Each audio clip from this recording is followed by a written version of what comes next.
The voter registration process that commenced on the 3rd of June 2024 is making significant strides despite encountering minor hiccups at certain registration sites. Victoria Namawongo, the dedicated registration officer at NamPost in Eros Windhoek, shared that they are welcoming approximately 100 visitors daily, a number that aligns perfectly with their expectations. The amount that we got, it's actually what we have expected, because if we are registering more than 100 or around 100 people per day, it's quite a large number of people that are coming on daily basis. And we have more elderly that are coming, and then they are bringing what we are expecting them to bring. They always have their municipal bill. We don't experience any problem with them, a municipal bill and their identification. At Admore Kindergarten, a registration center in Katutura Samora Machel constituency, queues have formed due to a high influx of visitors in that specific area, as mentioned by team leader Whitney Tantin, while other nearby centers remain underutilized. When it comes to long queue, I think, for example, we are in Korea Hub, Admore Kindergarten, we have other points again, but the publics or the applicants are not aware that you can go to another point. For example, one of my colleagues will call me that their point is empty, and then which means that maybe applicants are not aware of the registration points, so they can just go to the ECN website and then they'll, familiarize themselves with the points. Inmates at the Windhoek Correctional Facility were also given the opportunity to register, although the turnout could have been higher, as noted by team leader Geshuyame Kachitundu. This was primarily due to a lack of relevant documentation such as identity cards among most inmates. Some of the hiccups mainly most inmates don't have IDs, some don't have birth certificates, they have copies and stuff, they lost their birth certificates. So humbly request the Ministry of Home Affairs to just come pay a visit and just to update the inmates on that so that they'll be able to get their documents. New Era Online collected feedback from registered inmates who expressed their excitement for the chance to participate in the electoral process. One inmate, Melvin Jacobs, who has family outside, emphasized that by casting his vote, he is not only bringing hope to his own family, but also to fellow inmates. The reason for my voting is because I have left family members out there, outside. And what I do now is also for their benefits as well.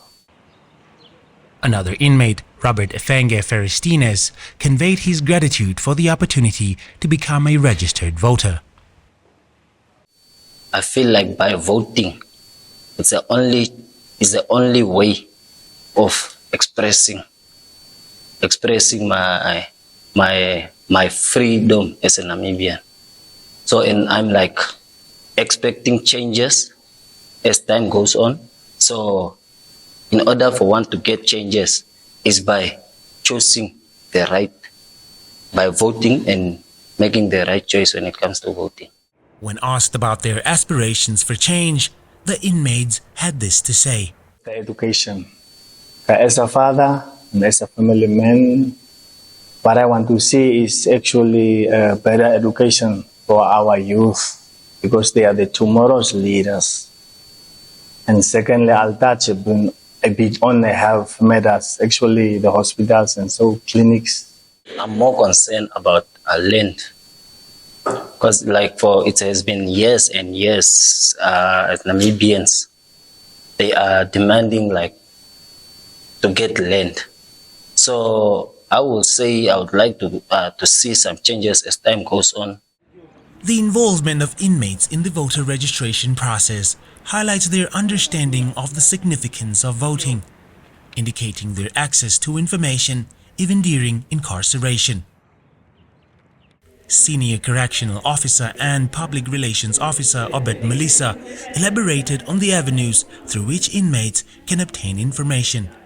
We provide them information through radios, because they have access to radio and they have TVs in their units. And even as officers, we provide information to them. And also, there are inmates who are allowed to study or who enroll themselves with education. Some of them, they are upgrading. Some of them, they are doing tertiary education. So they have access to internet, some of them. So, and also their family members, they are always visiting them. They are allowed to bring for them newspapers.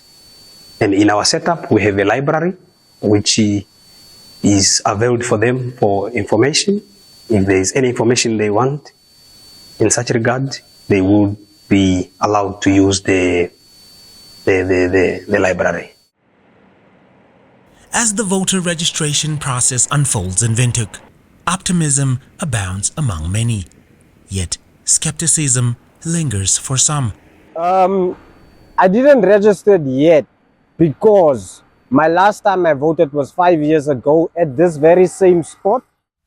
New Era Online encountered a homeless man in Eros who, while earning a living by guarding cars near the NemPost registration point, expressed doubts about the electoral process, perceiving it as a manipulative tactic by politicians to consolidate power for their own interests. Ek persoonlik ek gaan nie vote van ons as youth. Personally, I'm not going to vote because young people are being left behind. If it's registration time or campaign time, people just talk, then they just lie to us. Until now, I'm unemployed, I finished my 12th grade, searched for jobs, but nothing. All because my surname is wrong. So I don't know how all the other youths feel, but I feel I'm not gonna vote. Reporting for New Era, I'm Isai Sipunga.